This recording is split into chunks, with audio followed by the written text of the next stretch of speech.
घर का भी दी पार्ट। अब मैं रात होने का इंतज़ार कर रहा था कि कब रात हो और मैं अपनी बहनों के कमरे में चला जाऊं। आज मैंने किसी भी हाल में अपनी एक बहन के साथ खुद को लाजमी सुकून दिलवा कर रहना था। ये सोचकर अब मैं रात का इंतज़ार करने लगा। मेरे दिमाग में एक आइडिया आया। मैंने कहा, क्यों ना आज मैं अपनी बहनों को आइसक्रीम खिलाऊं, और आइसक्रीम लेने में रात को ही चला गया था।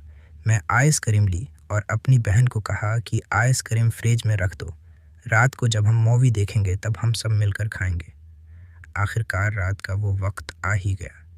मेरी बहन बनी ने इंडियन मूवी लगाई हुई थी। मैं नीचे आया और उनके साथ बैठकर मूवी देखने लगा। अब मैं इंतज़ार कर रहा था कि छोटी मेरी बहन सो जाए, उसके बाद बनी के साथ वो करूं।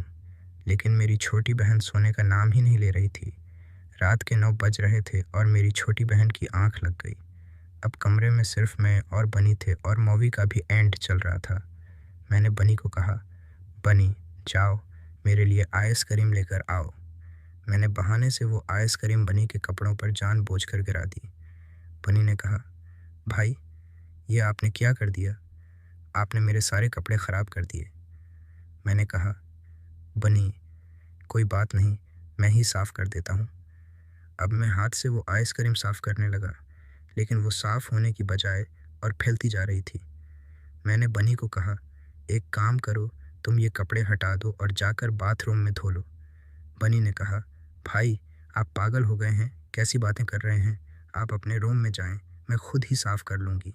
मैंने कहा, नहीं बनी, मैंने तुम्हारे कपड़े गंदे किए हैं तो मैं ही साफ़ करूँगा, तुम परेशान ना हो। वो मुझसे बार बार कहने लगी, नहीं भाई मैं खुद कर लूँगी। लेकिन मैंने उनकी एक ना सुनी और ख़ुद ही उसके सारे कपड़े हटा दिए। अब जो मंज़र मेरी आंखों के सामने था वो मेरी ज़िंदगी का सबसे हुसैन तरीन मंज़र था। मैंने अपनी ज़िंदगी में इतनी खूबसूरत लड़की पहली बार देखी थी, और वो भी उस हालत में। मैंने कहा, बनी एक बात कहूँ, तुम नाराज़ तो नहीं होगी? बनी ने कहा, भाई आपने ये क्या कर दिया? मैंने कहा, बनी तुम बहुत खूबसूरत हो, तुम हद से ज़्यादा खूबसूरत हो। बनी ने कहा, अच्छा भाई अब तो आप चले जाएं, मैं साफ़ कर लूँगी। मैंने कहा, नहीं बनी, मुझे देखने दो। उसने कहा, भाई आज के लिए इतना बहुत है, अब कल रात आ जाना, और आज ये छोटी भी अभी सवी है, ऐसा ना हो कि उसकी आँख खुल जाए। मैंने कहा, बनी तुम एक काम करो, तुम कल रात मेरे कमरे में आ जाना, मैं तुम्हारा वहाँ इंतज़ार करूँगा और हाँ, तुम्हें जी भर के देखूँगा। बनी ने कहा, भाई मैं आ जाऊँगी, लेकिन मेरी एक शर्त है, पहले वो आपको माननी होगी। मैंने कहा, मुझे आपकी हर शर्त मंजूर है, तुम बताओ। बनी ने कहा, भाई मुझे कुछ पैसों की ज़रूरत है, तकरीबन 50,000 की, वो मुझे कहीं से ला कर दो, मेरे ज़रूरी काम आए हैं। मैंने कहा, अच्छा ठीक है, कल तुम रात को आना और मुझसे ले लेना, कल मैं एटीएम से निकाल कर लाऊंगा।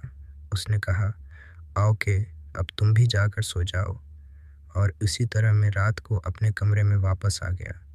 जो मंज़र मेरी आंखों ने देखा था, अब वो बार बार मेरी आंखों के सामने घूम रहा था, लेकिन आखिरकार मैं सो गया। सुबह मेरी आंख दरवाजे पर नॉक होने से खुली। मैंने देखा तो बनी थी। उसने कहा, भाई उठ जाएं, अम्मी नीचे बुला रही हैं, नाश्ता कर लें। मैंने कहा, बनी आज तुम इतनी सवेरे कैसे उठ गई? उसने कहा, बस भाई, सारी रात मुझे भी नींद नहीं आई, बस मैं आपको देखना चाहती थी, इसलिए मैं सुबह सुबह उठ गई। अम्मी ने कहा, भाई को बुला कर लाओ, तो मैं आपके कमरे में चली आई। तुम सुनाओ, तुम्हारी रात कैसे गुजरी? मैंने कहा, बनी मेरा भी कुछ ऐसा ही हाल था, आखिरी पहर रात को नींद आ गई थी। फिर मैंने कहा, अच्छा तुम नीचे चलो, मैं फ्रेश होकर आता हूँ। मैं नीचे आया तो अम्मी नाश्ता बना रही थीं और अम्मी आज नहा कर आई थीं। मैं समझ गया था कि रात को अम्मी और अबू ने मीच खेला होगा, लेकिन मैंने सोचा पहले बनी को हासिल कर लूँ, उसके बाद अपनी अम्मी पर ध्यान दूंगा। अम्मी ने कहा, कामरान बेटा काम पर जाओ।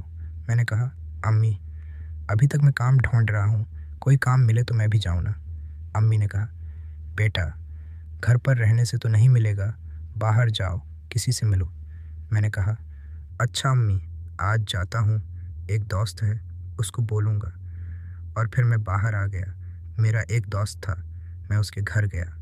वो एक अच्छी सी कंपनी में जॉब करता था। मैंने उसको कहा, यार मुझे भी उस कंपनी में लगवा दे। मैं कब से तालीम मुकम्मल करके घर बैठा हुआ हूँ। खैर, इसी तरह फिर शाम हो गई। मैं घर वापस आ गया और मैंने अपने ATM से 50,000 भी निकाल लिए थे। अब मैं रात को करने वाले सारे तरीके सोच रहा था। रात का खाना हम सब ने मिलकर खाया और फिर हमने चाय पी और सब आहिस्ता आहिस्ता अपने कमरों में चले गए। मैं भी अपने कमरे में आया और मैंने एक इंग्लिश मूवी लगाकर देखने लगा ताकि मैं अपना मूड फ्रेश कर सकूं। रात को तकरीबन 1 बज रहा होगा। मेरे दरवाजे पर हल्की सी नॉक हुई। मैंने जाकर देखा तो बनी थी। मैंने कहा, शुक्र है बनी, तुम आ गई हो, नहीं तो मैं तो डर ही रहा था कि पता नहीं आओगी या नहीं। उसने कहा, भाई, आपसे वादा किया था तो ज़रूर आती। आप भी एक वादा करें कि जो ये हमारा रिश्ता है, ये हमारा राज है। आप किसी के साथ भी शेयर नहीं करेंगे और मेरी इज्जत पर कभी भी उंगली नहीं उठने देंगे। मैंने कहा, बनी, तुम पागल हो गई हो क्या? अगर ये बात मैं किसी को बताऊंगा भी तो लोग अल्टा मुझे ही बुरा भला कहेंगे। तुम बेफिक्र हो जाओ, ऐसा ना सोचो, ऐसा कभी नहीं होगा। बन्नी मेरे कमरे के अंदर आई और मैंने दरवाज़ा लॉक कर दिया। वो आकर एक कोने में बैठ गई। मैंने कहा, बनी, मैंने आपका वो काम कर दिया है। उसने कहा, शुक्रिया भाई, मैं वक्त आने पर बताऊंगी कि मुझे ये पैसे क्यों ज़रूरत है। मैंने कहा, कोई बात नहीं बनी, तुम्हें जब भी किसी भी चीज़ की ज़रूरत हो तुम मुझे बला झझक बता सकती हो। मैंने कहा, बनी, मुझे रात वाला मंज़र दोबारा देखना है, प्लीज़ दिखा दो ना। उसने कहा, भाई दिखाऊंगी, लेकिन एक हद तक, एक हद से आगे नहीं बढ़ने दूंगी। मैंने कहा, अच्छा, इतना तो दिखाओ। फिर बनी ने वो सब कुछ हटा दिया। फिर मैंने वो मंज़र दोबारा देखा। अब मैं खुद को कंट्रोल नहीं कर पा रहा था और मैंने फिर खुद को सुकून देना शुरू किया। मैं खुद को सुकून ही दे रहा था और अचानक बनी उठकर बैठ गई। उसने कहा, बस भाई, उससे आगे नहीं। मैंने कहा, अच्छा ठीक है बनी, कोई बात नहीं, इतना ही बहुत है, तुम कल दोबारा आना। उसने कहा, भाई, मैं वादा नहीं करती, अगर मुझे टाइम मिला तो मैं ज़रूर आऊँगी। आज भी कुंजा बहुत देर से सवी है। मैं कब से उसका इंतज़ार कर रही थी। फिर बनी वहाँ से चली गई। मैंने उसको पैसे दे दिए और फिर मैं भी सुकून की नींद सो गया। आज सुबह 7 बजे मेरी दोबारा आँख खुली तो मैंने कहा जाकर देखूं अम्मी और अबू कहीं मेज तो नहीं खेल रहे, और मैं नीचे पानी पीने के बहाने दोबारा आ गया और जब मैंने नीचे आकर देखा अम्मी और अबू सो रहे थे। मैं भी पानी पीकर दोबारा अपने कमरे में आकर सो गया। अब दोपहर के 1 बजे मेरी आँख खुली तो मैं उस कैमरे वाली दुकान पर गया जिसको मैंने एडवांस पैसे देकर आया था। उसने मुझे एक छोटा सा कैमरा दिया और मैं उसे लेकर अपने घर आ गया। अब मैं सोच रहा था कि कब उसे अम्मी और अबू के कमरे में लगाऊं। मुझे मौका ही नहीं मिल पा रहा था। अब मैं उसी इंतज़ार में था कि कब अम्मी और अबू कहीं बाहर जाएं और मैं उनके कमरे में वो कैमरा लगा दूं। और इत्तेफाक से उसी दिन अबू जब जॉब से वापस घर आए, उन्होंने कहा, सब लोग तैयार हो जाओ, मेरे दोस्त की बेटी का आज निकाह है, हम सब घर वाले उस निकाह में जाएंगे। मैंने कहा, अबू, आज मेरी तबीयत कुछ ठीक नहीं लग रही, आप लोग चले जाएं, मैं घर पर ही रहता हूँ। मेरी बहन बनी ने कहा, भाई आप चले ना, हम सब अकेले हैं। मैंने कहा, बनी, कौन सा आप लोग दूसरे शहर जा रहे हो, ये करीब ही तो है अबू के दोस्त का घर। वो लोग रात को तकरीबन 9 बजे तैयार होकर सब चले गए। मैं अब घर पर अकेला था।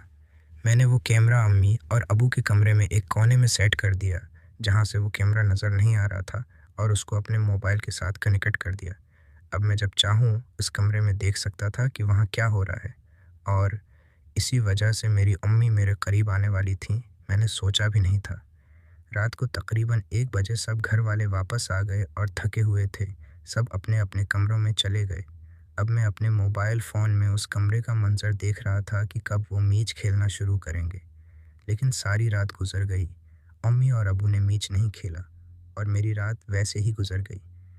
फिर सुबह हुई तो अबू आज अपने काम पर नहीं गए थे। मैंने नीचे आकर पूछा तो अबू ने कहा, मुझे एक हफ्ते एक्सटेंटे के लिए इस्लाम आबाद जाना है किसी काम से। मैं आज पैकिंग करवा रहा हूँ और शाम को मुझे तुम स्टेशन छोड़ आना। मैं दिल ही दिल में बहुत खुश हो रहा था कि एक हफ्ते में मैं सबके साथ वो सुकून हासिल कर लूँगा। लेकिन मेरी अम्मी बहुत परेशान थीं, कह रही थीं, अबू को मत जाओ, ऐसा कौन सा काम है जो तुम एक हफ्ते के लिए वहाँ जा रहे हो। अबू ने कहा, जाना ज़रूरी है, तुम फ़िक्र न करो, मैं जल्दी वापस आ जाऊँगा। और बनी भी अबू से पूछ रही थी, अबू, आप आज तक तो घर से नहीं गए, आज आपका ऐसा कौन सा काम आ गया है? और छोटी कुंजा भी अबू से बार बार यही पूछ रही थी, क्या अब हम सब अकेले हैं, आप न जाएं? वो कह रहे थे कामरान बड़ा हो गया है, वो घर पर है, तुम सब परेशान मत हो, मैं जल्दी वापस आ जाऊँगा। और फिर शाम के 6 बजे अबू ने कहा, कामरान, मुझे ट्रेन स्टेशन छोड़ कर आओ। मैं अबू को छोड़ने जा रहा था। मैंने अपनी बहन से पूछा, तुम्हें कुछ मंगवाना है? अम्मी ने रात के खाने का कहा कि तुम बाहर से लाना, मेरा दिल नहीं कर रहा बनाने को। मैंने कहा, अम्मी, अब आप काम क्यों करती हैं? मेरे घर में 2 बहनें हैं, अब सारे काम उनसे करवाया करें। मेरी छोटी बहन मुझसे कहने लगी, भाई, अभी मैं बहुत छोटी हूँ, मैं अभी काम नहीं कर सकती। मैंने कहा, इतनी भी छोटी नहीं हो, 1-2 साल में तुम्हारी शादी हो जाएगी। उसने कहा, भाई, मैं भी आइंदा 10 साल शादी नहीं करूँगी और आप पहले बनी की कराएं, उसके बाद मैं देखूँगी। मैंने कहा, कुंजा, मैं मजाक कर रहा हूँ, मेरा बस चले तो मैं तुम दोनों की शादी न करवाऊँ और तुम दोनों को सारी ज़िंदगी अपने घर में बैठा कर रखूँ। मेरी अम्मी ने कहा, आज बड़ा प्यार आ रहा है तुम्हें अपनी बहनों पर। मैंने कहा, हाँ मम्मी, बस मेरी कोई अच्छी सी जॉब लग जाए, फिर मैं अपने बहनों को एक अच्छे से शॉपिंग मॉल और होटल में लेकर जाऊंगा और मैं अपनी सारी कमाई अपने बहनों पर खर्च करूंगा।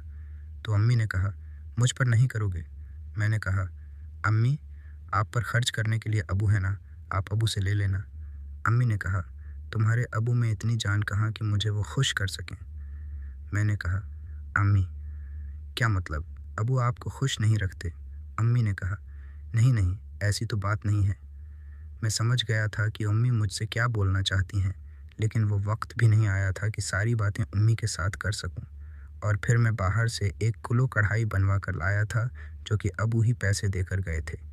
हम सब घर वालों ने मिलकर खाना खाया और फिर रात की चाय पी और फिर हम सब लोग अपने अपने कमरों में चले गए। अब मैं सोच रहा था, क्या मैं अकेले होंगे तो आज मेरा जागना फजूल है, लेकिन मैं गलत था। मैंने कोई इंग्लिश मूवी देखी और फिर रात के तकरीबन 1 बजे मैं सोने ही वाला था। मैंने कहा, देख तो लूँ कि अम्मी क्या कर रही हैं। अब जब मैंने अम्मी के कमरे का कैमरा ऑन किया तो देखकर मेरे पाँव तले ज़मीन निकल गई, क्योंकि अम्मी के साथ तो कोई और मर्द था जो इतने पुरजोश तरीके से अम्मी को खुश कर रहा था, जिसकी मुझे शक्ल वाज़ेह नज़र नहीं आ रही थी, लेकिन मैं परेशान हो गया कि ये कौन है। मैंने ध्यान से देखा तो वो मेरे अबू का दोस्त था, जो एक दौर में अबू के साथ एक ही ऑफिस में काम करता था, लेकिन अब अबू अलग ऑफिस में थे। मैंने वो सारे मंजर रिकॉर्ड कर लिए। अब मेरे दिमाग में एक आइडिया आने लगा कि कल ये सारे मंजर अपनी अम्मी को दिखाऊंगा, मैं भी उनसे सुकून हासिल करूंगा। तकरीबन 1 घंटे तक उसने अम्मी को पुरजोश तरीके से खुश करता रहा और फिर वो वापस चला गया। अब मैं भी सो गया था और सुबह तकरीबन 12 बजे मेरी आँख खुली। मैंने सोचा कि आज ये सारे मंजर अपनी अम्मी को दिखाऊंगा। अम्मी किचन में नाश्ता बना रही थी। जब मैं नीचे आया, मैंने नाश्ता किया और फिर मैंने अम्मी को कहा कि अम्मी, मुझे आपसे कुछ बहुत ज़रूरी बात करनी है, आप नाश्ता बनाकर मेरे साथ कुछ देर आकर बैठ जाएं। अम्मी ने कहा, पहले जाओ अपनी बहनों को उठाओ, आज वो इतना लेट तक सो रही हैं, उनके अबू चले गए हैं, इसलिए वो भी उस बात का फ़ायदा उठा रही हैं। जब मैं अपनी बहनों को उठाने उनके कमरे में गया तो बनी ऐसी हालत में लेटी हुई थी जिसे देखकर मुझे कंट्रोल करना बहुत मुश्किल हो रहा था। अब मैं यही सोच रहा था कि आज रात में किसके साथ सुकून हासिल करूं, अम्मी के साथ या बहन बनी के साथ, क्योंकि बनी आज बहुत ही खूबसूरत तरीके से सो रही थी। मैंने बनी को आहिस्ता से उठाया और उनको कहा कि उठ जाओ, अम्मी तुम्हें बुला रही हैं और आज इतना लेट तक क्यों सो रहे हो? तुम्हारी तबीयत तो ठीक है और रात को तुम मेरे कमरे में भी नहीं आई, दूसरा दिन है तुम नहीं आ रही हो, क्या बात है? उसने कहा, मैं भी यही सोच रही थी कि क्या आपने मुझे 2 दिन से बुलाया नहीं, कहीं आपका मुझसे दिल तो नहीं भर गया? मैंने कहा, नहीं बनी, ऐसा कभी नहीं होगा, तुम फजूल में ही ऐसा सोच रही हो। मैंने कहा, बनी, अच्छा आज मैं तुम्हें बताऊंगा कि रात को मेरे कमरे में आना है या नहीं, क्योंकि मैं सोच रहा था कि पहले अम्मी को वीडियो दिखाऊंगा, उसका रिएक्शन नोट करूंगा, उसके बाद मैं अम्मी से बात करूंगा और फिर मैं बाहर आकर टीवी लाउंज में बैठ गया। अम्मी भी अब फारिग हो गई थीं। मैंने कहा, अम्मी, मेरे साथ आकर बैठो, मुझे आपको कुछ दिखाना है। अम्मी ने कहा, क्या हुआ? फजूल में ऐसे लगे रहते हो, कोई काम वगैरह क्यों नहीं करते? मैंने कहा, अम्मी, छोड़ें अभी काम को, मुझे आपको बहुत ज़रूरी चीज़ दिखानी है। और फिर मैंने वो मोबाइल निकाला और वो वीडियो अम्मी को दिखा दी। वो वीडियो देखते ही अम्मी के होश उड़ गए। अम्मी एकदम से चुप हो गईं। मैंने कहा, अम्मी, आप ये क्या गल खुला रही हैं? अब अबू को मैं उनको भी ये वीडियो दिखाऊंगा और आपके सारे कारनामे उनको भी तो पता चलें। अम्मी मेरे पाँव में गिर गईं। मुझे कहा, कामरान, मुझे माफ़ कर दो, मुझसे गलती हो गई है। तुम्हारे अबू अब मुझे खुश नहीं कर पाते, इसलिए मैंने ये कदम उठाया है। मैंने कहा, अम्मी, मुझे पता है कि अबू आपको ठीक से खुश नहीं कर पाते। आप मुझे भी तो बता सकती थीं, लेकिन आपको ये काम करने की क्या ज़रूरत है जब आपके घर में जवान जहान बेटा मौजूद है। दोस्तों, उस कहानी की अगली किस्त देखने के लिए उस चैनल को सब्सक्राइब कर लीजिए। शुक्रिया।